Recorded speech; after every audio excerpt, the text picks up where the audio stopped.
It's 6 o'clock. We're going to get started. Want to thank y'all for coming here to the meeting tonight with Mr. Cope Solomon, our current district attorney, Mr. Reid McCain, DA Hopeful. My name is Reid McCain with MAV March Against Violence. At this time, we got Father Andrew Ellison of Trinity Episcopal Church is going to open us up in prayer. After that, if anybody want to ask any questions, after Mr. Solomon and Mr.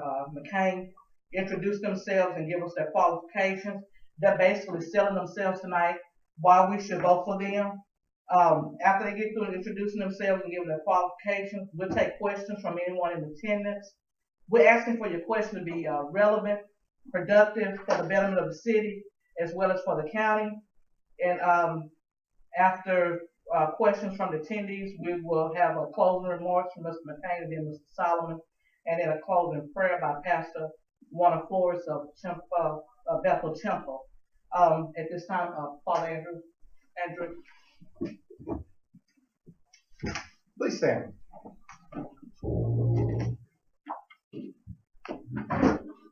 Eternal God, in whose perfect kingdom no sword is drawn but the sword of righteousness, no strength known but the strength of love.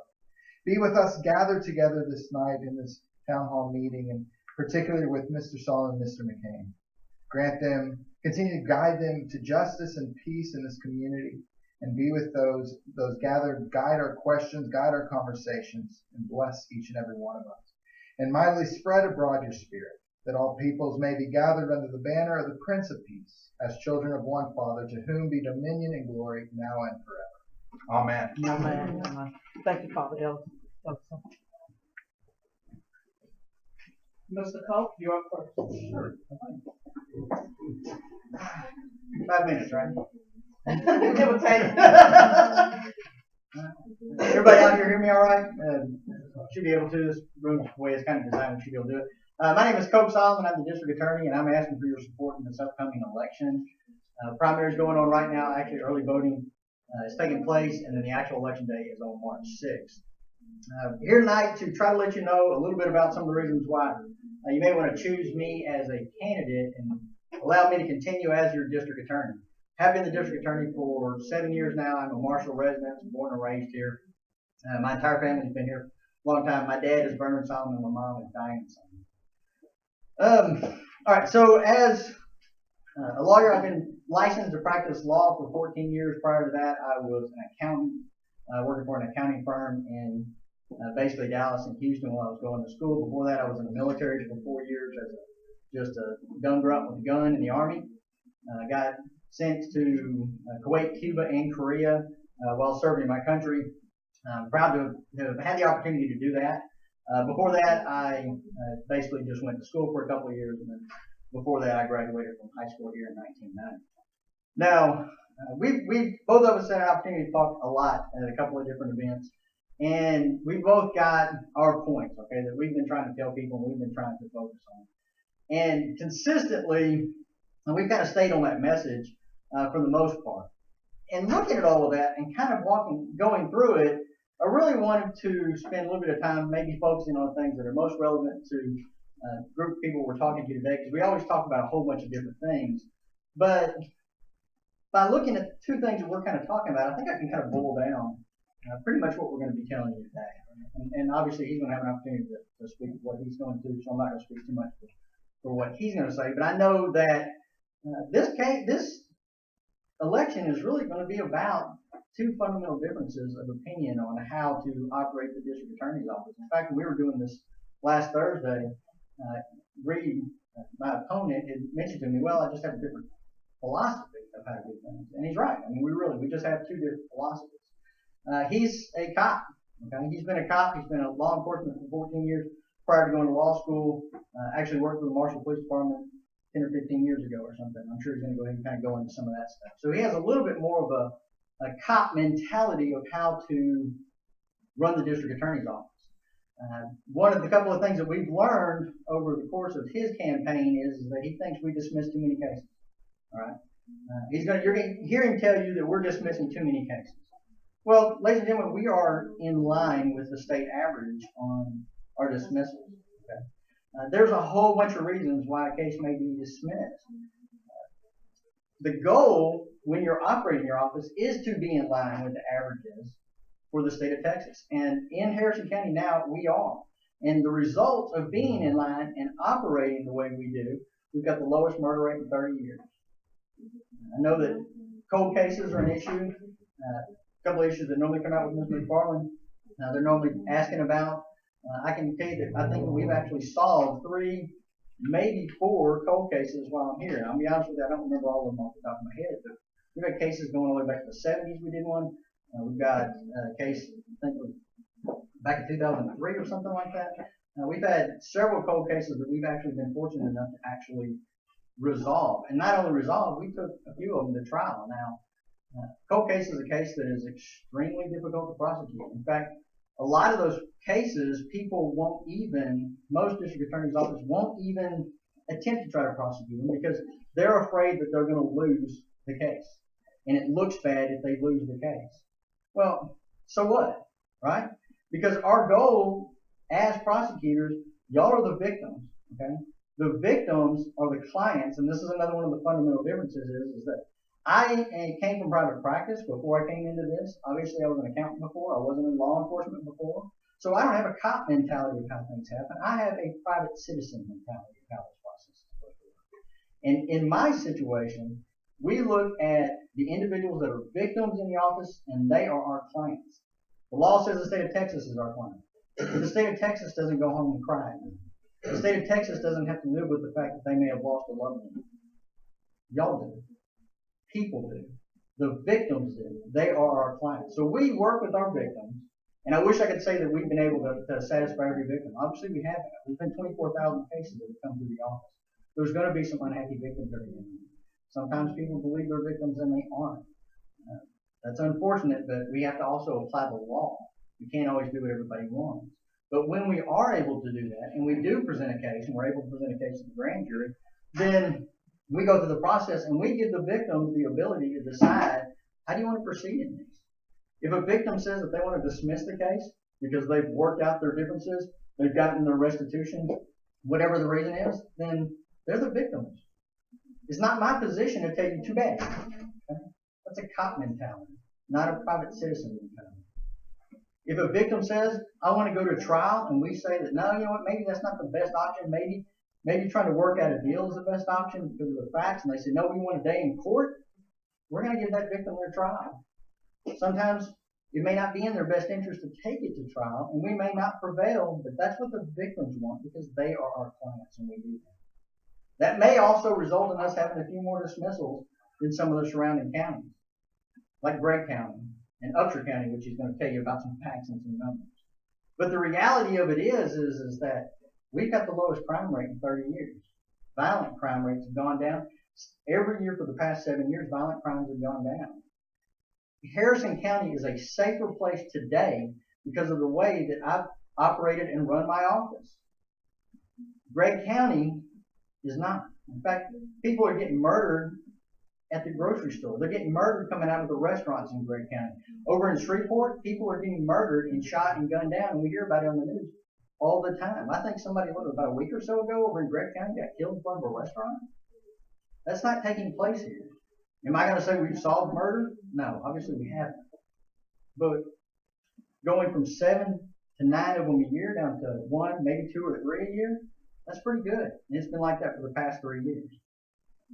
Maybe Gregg County should take a plate out of our book. Maybe their murder rates will start going down. Because using a prosecutor cop mentality and fundamental that they do over in Gregg County obviously isn't solving crime over in Gregg County. Now, I've said that specifically experience is a very important part of what we do. I've prosecuted over 50 felony cases as a lead attorney. We know that my opponent has prosecuted, I believe he said 3 as a lead attorney. I've been an assistant on a couple of cases, and I've been an assistant on a couple of cases as well. So I don't count those. I have personally prosecuted as a lead attorney 8 murder cases. I've prosecuted 6 to 7 capital murder cases. I've gotten 18 life sentences. I've gotten a sentence of 240 years on a child predator. I've gotten more than a dozen 60 and 99-year sentences. My opponent's going to tell you, wow, it's ironic that I would say that because When I ran the first time, I said experience doesn't matter. Folks, I didn't say that. I knew I couldn't say that because that's ridiculous. Experience does matter. What I said the first time is that I have 16 years of the right experience. Because my opponent at that time was a very experienced prosecutor. And I couldn't sit there with a straight face and say he wasn't a good prosecutor and he didn't have the right experience. Because he did. I had the right experience at that time to run a more efficient office. And we have. Our felony courts now run anywhere from 6 to 9 months. An average felony case goes to trial. Our misdemeanor cases anywhere from 3 to 4 years. Or 3 to 4 months. In Gray County, where my opponent, who he wants to compare our stats, that's fine. In Gray County, it takes a year to a year and a half to get your average felony case. Some of them maybe 3 years. Misdemeanors, 9 months to a year. We move way more cases here in Harrison County because we are a lot more efficient. We have actually tried over 300 cases. We are a third the size of Gray County, and they've only tried 157 over the past 7 years. And they have 4 courts, and we only have 2. I believe that based on all of that information, based on looking at our qualifications, you're going to see that I'm the best candidate. I'm going to ask you for your support, ask you for your vote in this election. Thank you.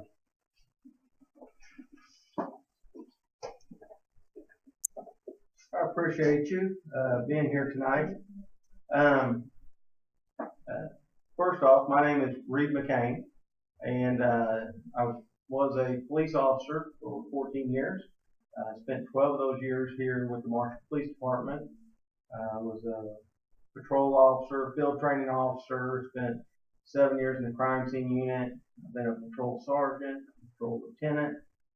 I had a vast experience with the police department, and in 2008 decided that I wanted to go to law school and take the next step in my criminal justice career. I believe that some of the things I had learned as a police officer could help me be a good prosecutor.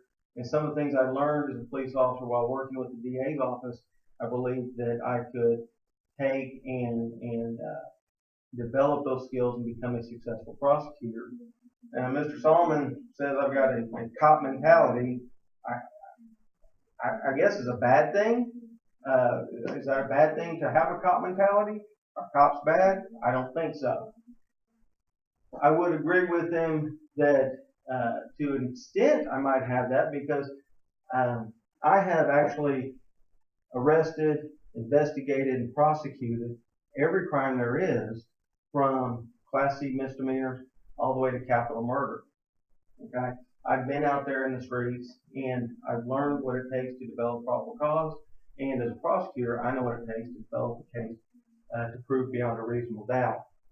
So one thing I learned as a prosecutor and former police officer, that there's a huge gap, a disconnect, if you will, between law enforcement and a DA's office.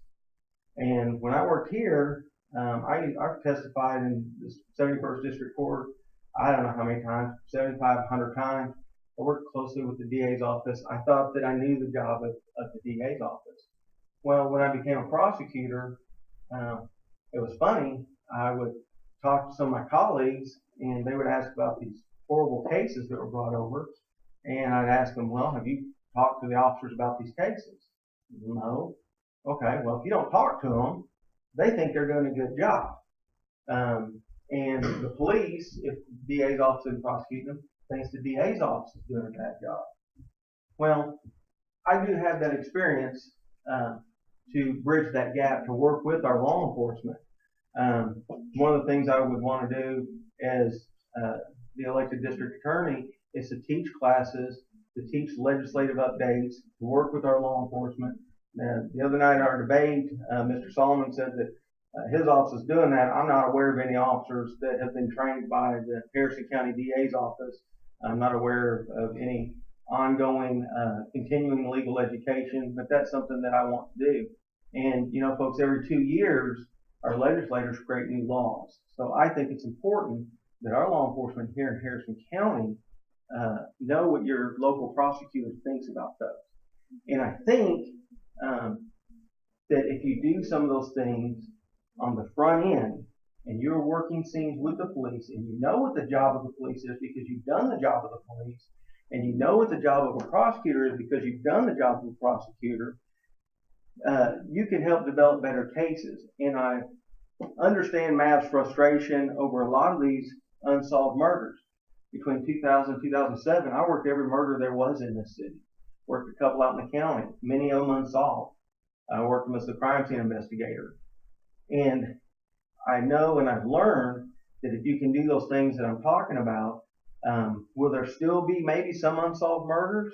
Probably. But I think we can definitely cut those down, okay?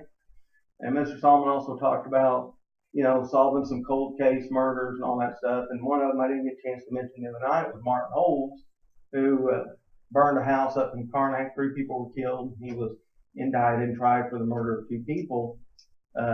He was already in the pen. He pled to 5 years, credit for time served, and he didn't even plead guilty to it, actually. He pled not guilty. No contest, which means that not saying you did it, not saying you didn't do it, but the court's going to find you guilty. Well, I'm not so sure that's a lot of justice and peace for victims.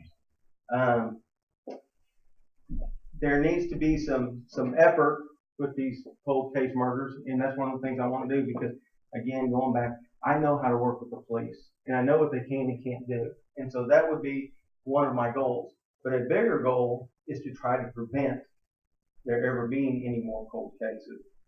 Like I said, probably won't happen, but that's certainly my goal. And there are a lot of dismissals in this county, and these are not numbers, folks, that I've made up. These are 934 cases in the first 7 years of felony cases. And so these are individual indictments, okay? So sometimes you have an indictment with multiple paragraphs or multiple counts. And so say sexual assault is your indictment, and then indecency with a child by contact, indecency by exposure. And they plead to sexual assault. And yes, you do take into consideration the other 2 cases. Well, those 2 cases don't count towards the dismissals.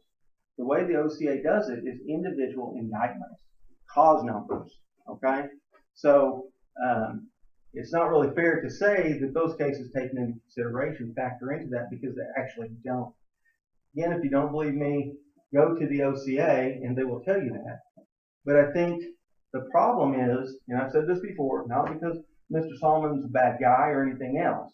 I think they just don't have the background and experience that I do with my cop mentality to approach these cases. I think that when you're doing some of the things I've talked about, we have better cases that we can put together and we can save taxpayer dollars and we can make sure bad guys go to jail and good guys never get indicted.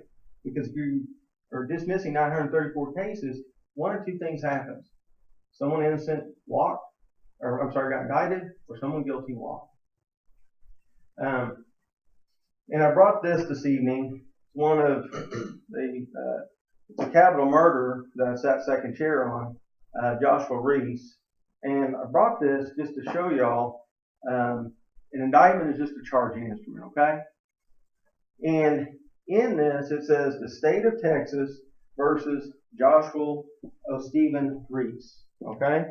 And what it does is it lists out the defendant.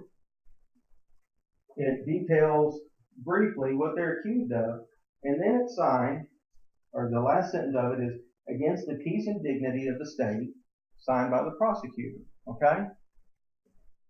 The state of Texas, you people here in the room, everyone in this city, everyone in this county, are the victims. You give power to the state, and you are the victims, okay? We can't approach victims as clients, and the reason being, a big reason is if the example I gave the other night, someone breaks into your house, shoots you, steals from you, and then you've got a big heart, and a week later you say, well, I don't want to do anything to him, I think he just had a drug problem. Well, I've got to think about future dangerousness, okay? What if you're the next one he does it to? And so I'm sorry, you're not my client. I want to know what you think, but I'm not going to do that in that case, okay? Or let's say you're a victim of domestic violence, and you report that, and you get beat up by your husband, and then he tells you after he gets out of jail, you will go up there and file an affidavit of non-prosecution, or it's going to be worse next time. Okay? I'm not going to do what you want to do in that case. I've got to think about future dangerousness. Sometimes we have to protect our victims from themselves even. Okay? So I fundamentally disagree with that theory. I don't think it has to do with the cop mentality or anything else, but I have to look, as part of justice, future dangerousness for the rest of our community. And then finally, actually two more points I want to make, and one of them I talked about, and I tried to clear it up. The 300 cases that have been tried over the past 7 years, of course, that's felony and misdemeanor. Okay, I'm not talking about misdemeanor cases, and I don't know that always trying a case is the best way to resolve a case. Do you realize how much money that takes? If you're putting a good case together, and I can tell you this from experience, 7 years of prosecution, you put a good case together, a defense attorney is not asking about guilt innocence. They're asking about time. Okay? Well, I want 8 years. Well, my client will take 4. And maybe you can meet somewhere in the middle. And that's not a bad thing. That saves us money, and it gets someone put away. And say he does 5 or 6 years. If you think that's a walk in the park, I dare say anyone here, go do 5 or 6 years in the pen. That's not I don't look at the number of trials as necessarily a good thing. Now, he's talked about, Mr. Solomon's talked about all the crime in Gregg County, although murder rate, I think, is down 17% from last year. I've not heard anything specifically about any of these bad numbers in Gregg County. In fact, and our dismissal rate, on average, is half of what it is here. And if you look at Upshur County, it's significantly lower. Talked about stuff in Shreveport, but no specific instances, okay? For the past 3.5 years, I have been prosecuting CPS cases. Okay, that's part of a criminal district attorney's job, all right? You represent CPS. And over the past 3.5 years, I have probably terminated the parental rights in about 75 to 100 cases. And I may mention this also at that debate. I did want to make one thing clear. I misspoke when I said that I had tried more cases than anyone. I meant CPS cases, but because Stacey Brown has been prosecuting 30 years, there's no way I'm prosecuting with her. But CPS cases are serious cases, and if you don't think they're serious, then let the state of Texas come get your kid and terminate your parental rights. I've tried those to juries, I've tried those to judges, and like I said, I've tried 75 to 100 of them. And that's probably being a little bit conservative. I make no apologies about defending the defenseless. That's why I got into law enforcement. That's why I became a prosecutor. There's nothing more defenseless than a newborn baby who's born positive for methamphetamine who can't turn to anyone else. I make no mistake. I make no apologies for it. I've also tried, and I think I threw off 3 examples the other night about prosecuting first chair in an arson, first chair in a felony theft, first chair a burglary of habitation. I've got a lot more criminal experience as well, okay? But my focus over the last 3.5 years, voluntarily I might add, is to look out for the children in our community because they can't protect themselves. So for all those reasons, I think I would be the best candidate to be your next district attorney. I think I've got a very wide path of existence, and I would look forward to bringing my experience to this county and doing some good for you. Appreciate it. That being said, anybody have any questions?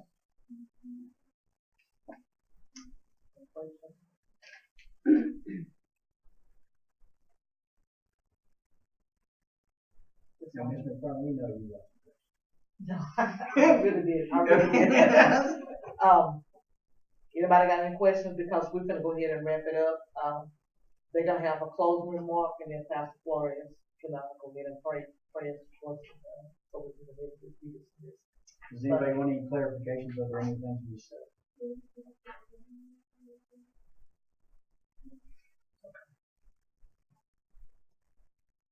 Yeah, okay. And again, I asked them to come here tonight so they can sell themselves in regards to our vote. I asked them if they had reached out to the Hispanic community. I don't know if they haven't. They do have some of their information here. If you want to take anything with you, you're more than welcome to take it up with you. Mr. Cope Solomon's information, as well as Mr. Reid McCain. At this time, Mr. Solomon, I was going to give, but since Mr. McCain just got through speaking, Mr. Solomon, if you don't mind, we're going to go ahead and wrap it up. If you have any closing remarks, anything that you want to say. In 1 or 2 minutes max. You good? Come on. Well, You good? you know, I mean, absolutely. I'd like to clarify a couple of things. My opponent basically makes the arguments that, well, you know, if you've got somebody that comes in and your husband is beating the ever-loving stuffing out of you, and you come in and say, I want to dismiss this case. We don't dismiss those cases. We don't do that, okay? We go ahead and we prosecute those anyway. We look at the individual's history, look at the individual. We look at the individual that's coming in. We make sure that we separate that individual from the offender to ask them specifically, do you really want to do this? And if they say no, which they normally do, then we don't dismiss those cases. That's ridiculous.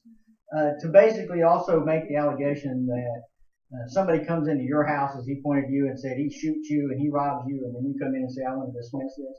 I can tell you that's never happened. Okay, that has never happened. When we're talking about dismissing cases that involve a victim, all right, and I'm sorry, we'll never agree on this. He's right. The state of Texas is our client. Everybody in here is, you know, a victim for the state of Texas. But something happens to you is going to be different than something happens to you. I'm not going to sit there and tell you, you know what, tough.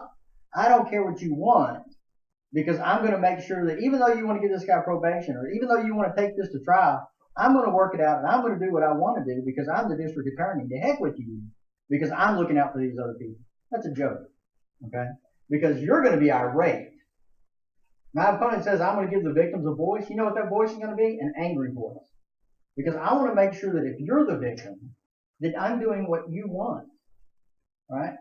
If we're talking about time, if we're talking about situations where an individual is getting harmed, they aren't coming in and telling us, hey, I want to dismiss this case. So he's got some numbers here, and he may jump up in a second and go, well, they've dismissed, because he gets the last word the way we're doing this. Well, they've dismissed 33% of their capital murder cases. No, we haven't. I don't know where that number comes from, but I don't know of any capital murder case that we dismissed. I know that we pled capital murders, and when we pled them to other charges sometimes. And every time we've ever done that, guess who made the decision that we were going to do that? You think it was me? Or you think it was the victim's family? It's the victim's family. He wants to say, well, that Martin Knowles case, he only got 5 years. Guess when that happened? That happened during the trial, after speaking to the victims' families, and the victims going, this is what we want to do. So the victims were standing right there beside us when we did that plea. They weren't ambushed. They weren't surprised by it. They got what they wanted and they were happy. You know what they also got? Closure. And they were happy with that. In fact, it was on the Marshall News Messenger when they reported on the next day, because one of their other family members from a long way away was like, oh, that's unbelievable. They only got 5 years. They were like, you don't understand. We were happy with that. We wanted that. Okay, so to go and say, well, I want to talk about specific cases without, one, giving me an opportunity to respond. If he gets up and he jumps up and says a bunch of numbers and a bunch of crazy cases, come talk to me after.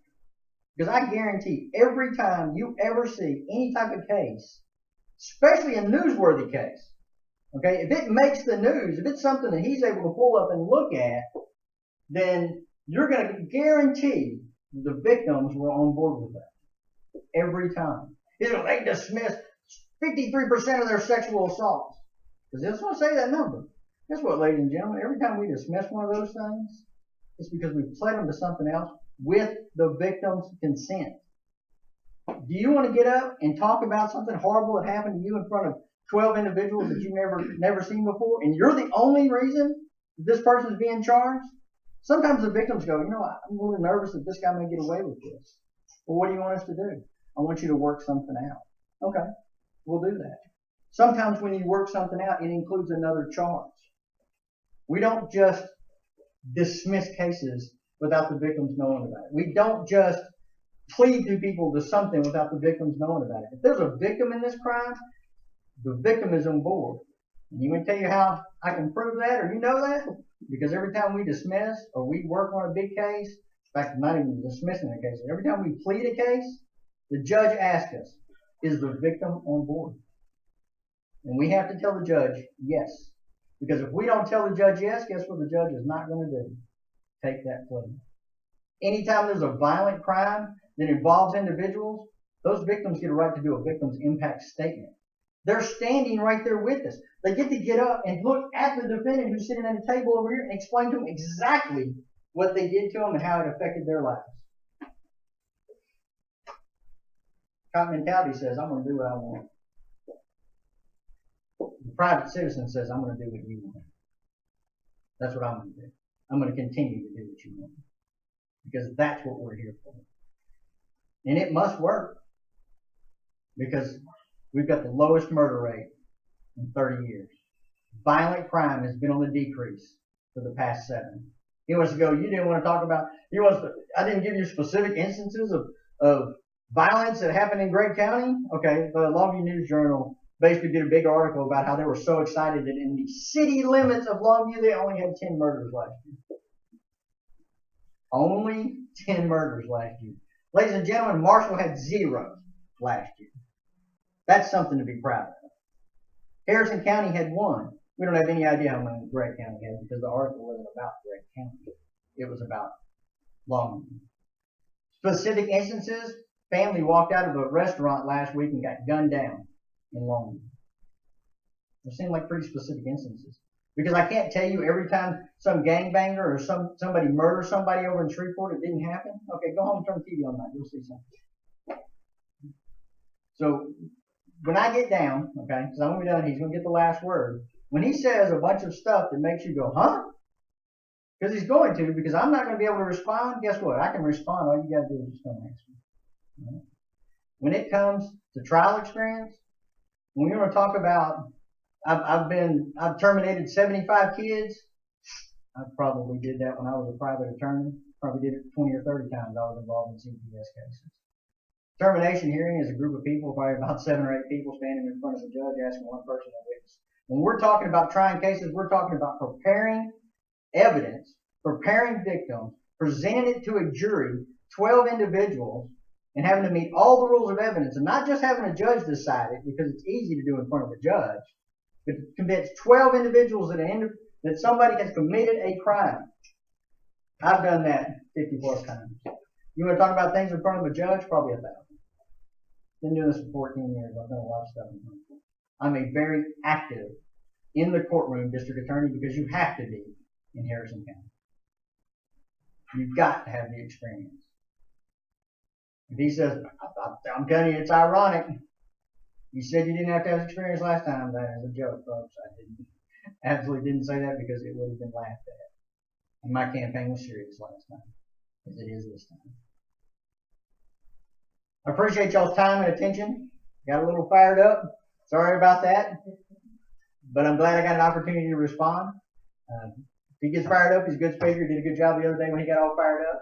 I'm going to encourage you not to give his phone number out this time. But I appreciate everybody's time and attention. If you have any questions after this, especially after he gets up and speaks, if y'all want to know any questions, you can either catch me right after, or my office is in the courthouse and on the 2nd floor. Please come by. I will definitely sit down and speak with you. Again, my name is Coach Solomon. I am your district attorney, have been for the past 7 years. I look forward to trying to do it for an additional 4 years after this term is over, and I'm asking for your vote and support. Thank you very much. Well, I'm not an angry guy.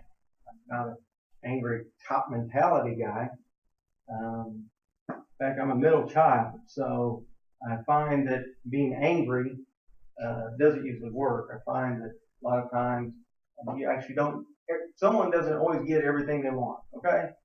I found that as a police officer on the streets. I find that as a middle child, so I don't know where the angry cop mentality comes into play.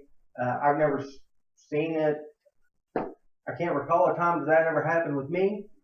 I do want to hear from victims, and I want input from victims, and I always have, and I always will continue to.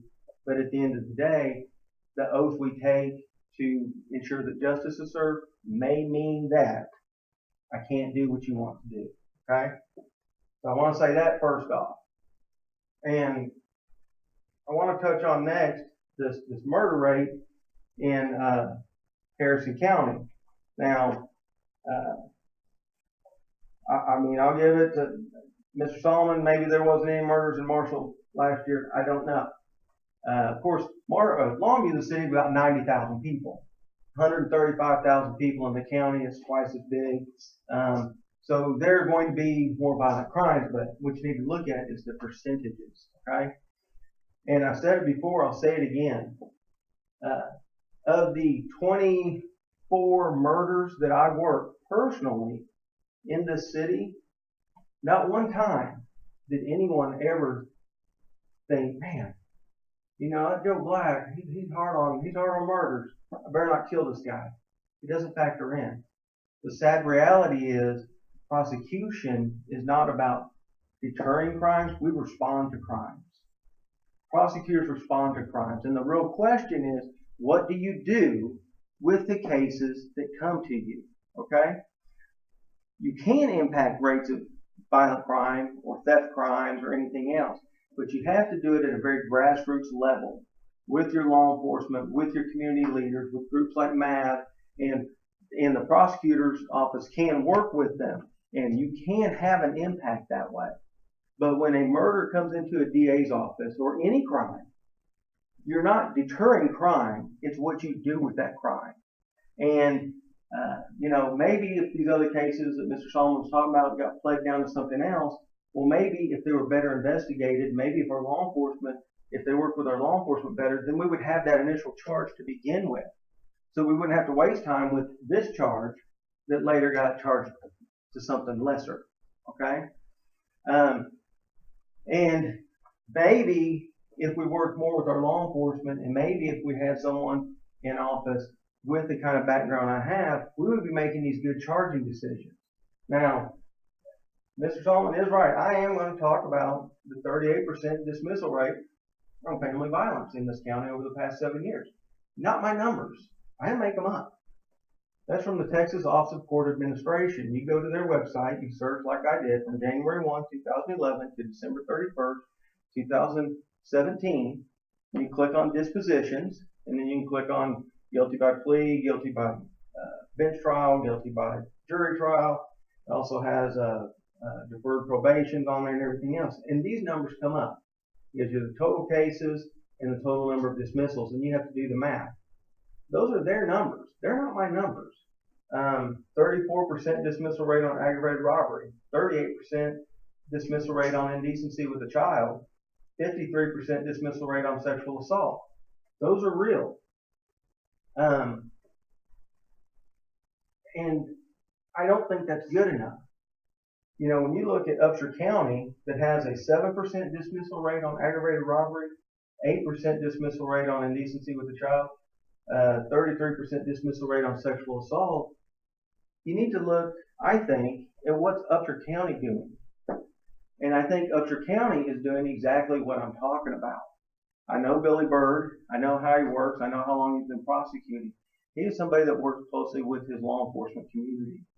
I think they make a difference up there. I think that the same thing happens in Gray County, where although Gray County is twice as big as Harrison County, there is half the dismissal rate. Okay?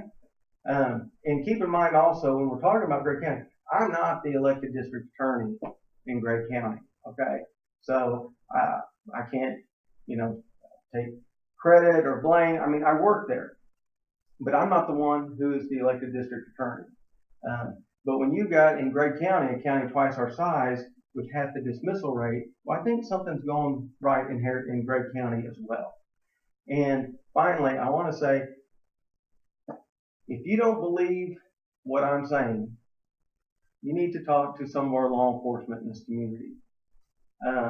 Yes, I was a law enforcement officer. I worked for Marshall PD for 12 years, but I have not been there since 2008. Okay, going on 10 years. When I went to them and asked for their support, they endorsed me unanimously. And these were officers that I had to go ask.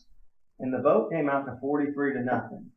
When I talked to the Marshall Fire Department about their endorsement, they endorsed me unanimously as well. These are people, some of them I've worked with, some of them I haven't, but some of them they've talked to people. They know my reputation. I'm a hard worker. I'm fair. I take facts as I find them. I apply the law, and I make reasonable decisions. That's who I am. And I'm not an angry cop mentality guy, but I want to see defendants get what they deserve, and I want to see justice afforded to victims. If elected your district attorney, that's what I'm going to do. I appreciate your time. Young man, you have anything you want to ask? They've already. Okay. They gave their qualification, experience earlier, and they were just doing some closing remarks. Thank you, Mr. Solomon, Mr. Reid. We do appreciate y'all again. They was just selling themselves and why we should vote for them. I do appreciate y'all time. Forgive me for sitting down talking to y'all. I do appreciate y'all time. We're looking at about 20 minutes to 7. If Pastor Flores will go ahead and dismiss us in prayer. Will you translate for us?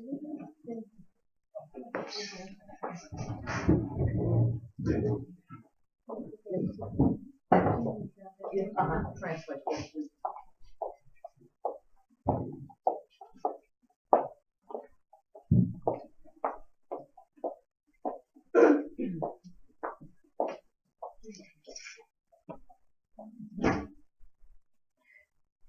Gracias, vamos a Dios. We give thanks to God for allowing us to be here today. Por esta reunión.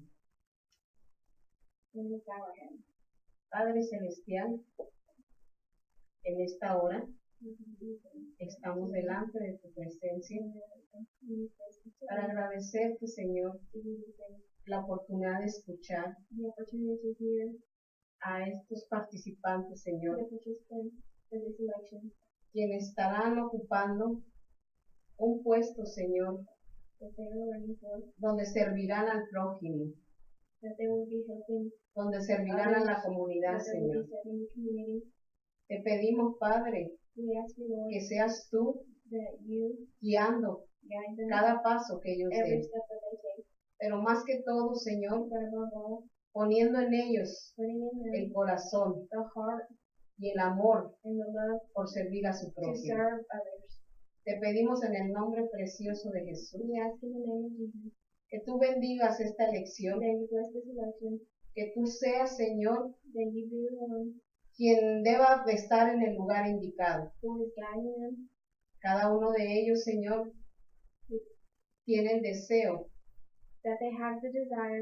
de servir al prójimo, Señor.